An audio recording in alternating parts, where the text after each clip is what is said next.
Hi friends, it's Nika Minchenko from Verba School with you, and today I want to tell you about a famous Ukrainian e-governance service, Dia, that surprises many people worldwide when Ukrainians talk about it.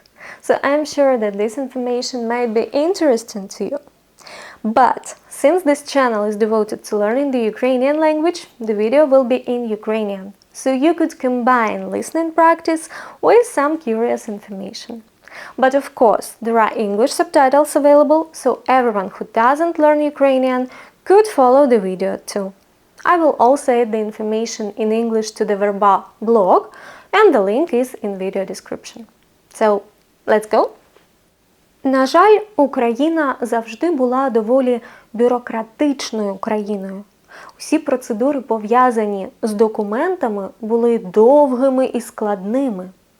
Але ми поступово почали переходити від паперових документів до цифрових. І нам здавалося, що це дуже повільний процес. Але коли почалося повномасштабне вторгнення Росії в Україну 2022 року, багато українців виїхали за кордон і були дуже здивовані тим, наскільки цифрові сервіси краще розвинені в Україні, аніж у багатьох інших країнах. Виявляється, наша держава є дуже прогресивною у цій сфері. Головним цифровим сервісом України є бренд цифрової держави, який називається Дія. Чому Дія?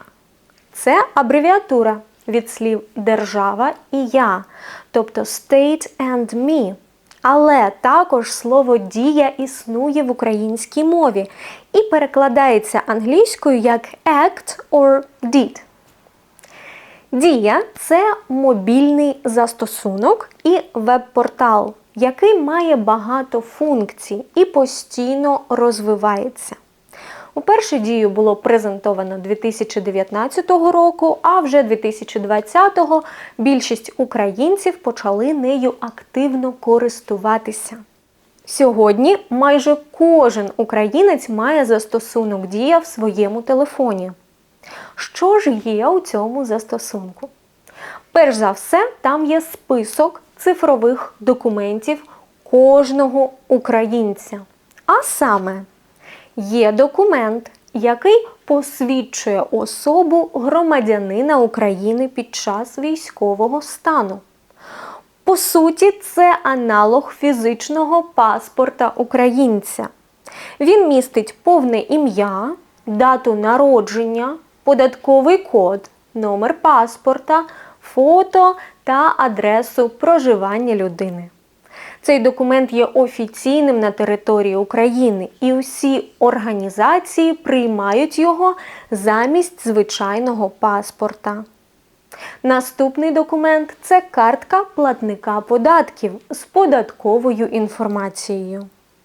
Також в Дії є посвідчення водія, тобто ліцензія, яка дозволяє вам керувати автомобілем, та свідоцтво про реєстрацію транспортного засобу, тобто документ, який містить інформацію про ваш автомобіль. Цих документів у вашому телефоні достатньо для керування автомобілем. Більшість водіїв також мають пластикові картки для цих документів, але зараз це не обов'язково, адже документи в Дії є абсолютно офіційними. До речі, Дія показує також, чи дійсна ваша страховка на автомобіль. Наступний документ – це закордонний паспорт, адже в Україні ми маємо два типи паспортів. Внутрішній, який діє на території України, і закордонний, з яким ми можемо поїхати в іншу країну. Тож, закордонний паспорт є в Дії. Проте, Дія – це український сервіс, тож виїхати за кордон без фізичного паспорта в українця все ж таки не вийде. Ще один документ в Дії – це сертифікат про вакцинацію від COVID. 2021 року без цього сертифікату було неможливо зайти в такі публічні місця, як ресторани, супермаркети, офіси. Тож тоді більшість українців і встановили застосунок «Дія», щоб мати цей сертифікат у своєму телефоні, адже це було дуже зручно.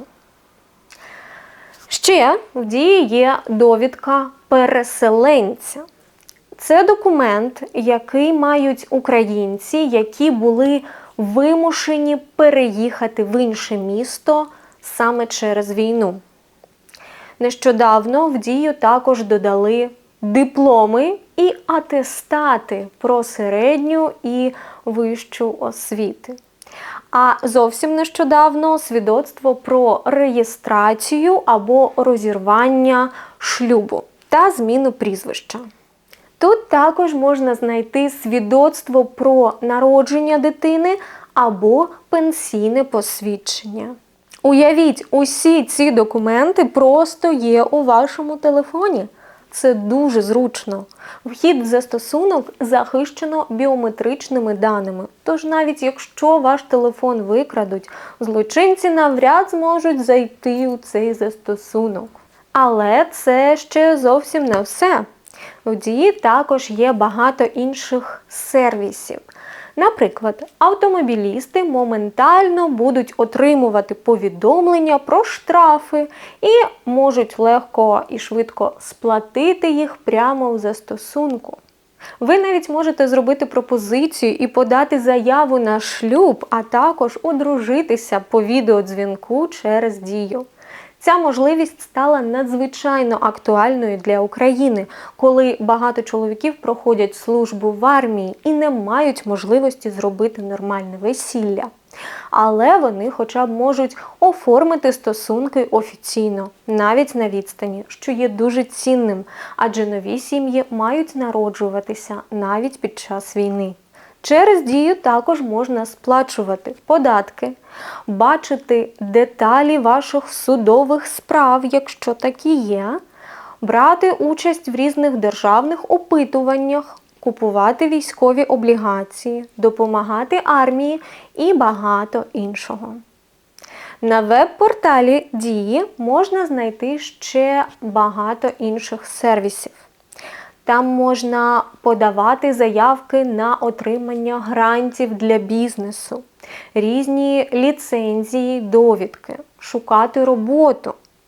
Також Дія Освіта пропонує велику кількість безкоштовних навчальних відеокурсів, як професійного напрямку, наприклад, діджитал-маркетинг, курси кондитерів, флористів, барберів тощо, так і на соціально важливі теми, як кібербезпека, інклюзивність, ментальне здоров'я тощо.